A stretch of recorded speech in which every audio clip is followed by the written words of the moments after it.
Taxonomy of Proportionality in International Courts by Kevin Crowe, iCourts Working Paper number 107. 6 international courts use the same word to describe how they balance rights. This paper maps what each of them actually does and finds no single thing behind the name. As a stated principle, proportionality is celebrated as near universal, but the evidence is Europe, Canada, Israel, South Africa, and little else. And as a judicial tool, it splinters. The European Court's Bayrami elevates institutions over individuals. The ICJ's Kosovo opinion arguably does the reverse. And Europe's courts avoid the tool entirely when it would inhibit hierarchy.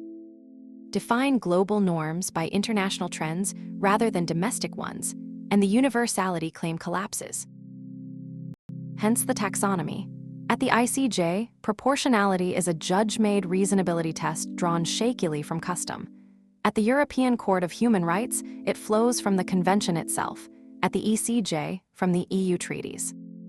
The ICC inherits proportionate violence from humanitarian law and proportionate sentencing from domestic law. The WTO runs necessity tests under GATT general exceptions, and ICSID tribunals import the WTO's tool, but apply it to states alone, never to investors. Different sources, different parties, different deference, the same word throughout. The taxonomy sorts into 3 families. A proportionality of hierarchy, where human rights courts rank rights while calling it balance. A proportionality of morality, where trade and investment tribunals weigh public morals against economic harm, whose morals against whose trade. And a proportionality of principle, where humanitarian and criminal law lean on assumptions of symmetric war that no longer hold. 2 problems cut across all 6 courts. Application is subjective. Benches dominated by European training weigh one culture's morality against another's, and a tribunal cannot balance without elevating one value over another. And dissent tells its own story. The only courts that explicitly adopt proportionality issue no dissents, while the courts that do dissent disagree about whether to apply it at all. Weighing and balancing starts to look like lip service to objectivity. The paper's fix is categorical. Sort disputes into unity cases and pluralism cases.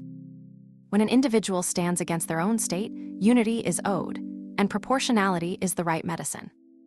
But when one public's values are weighed against another's, no court should be ranking moralities.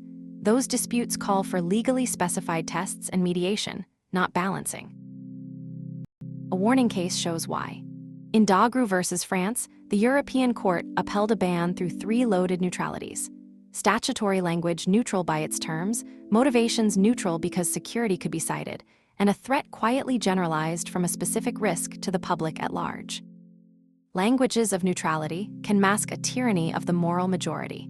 When internal belief dictates truth, balancing is absurd from the internal point of view. The conclusion gives the diagnosis a name. Proportionality is an essentially contested concept in W.B. Gally's sense. It signifies a valued achievement. It is internally complex. Its components admit endlessly competing explanations, and it modifies unpredictably with circumstance. Indeed, its adaptability is precisely its claim to universality. Like democracy or art, everyone is sure what it is, and no 2 of them agree. A Taxonomy of Proportionality in International Courts, Kevin Crowe.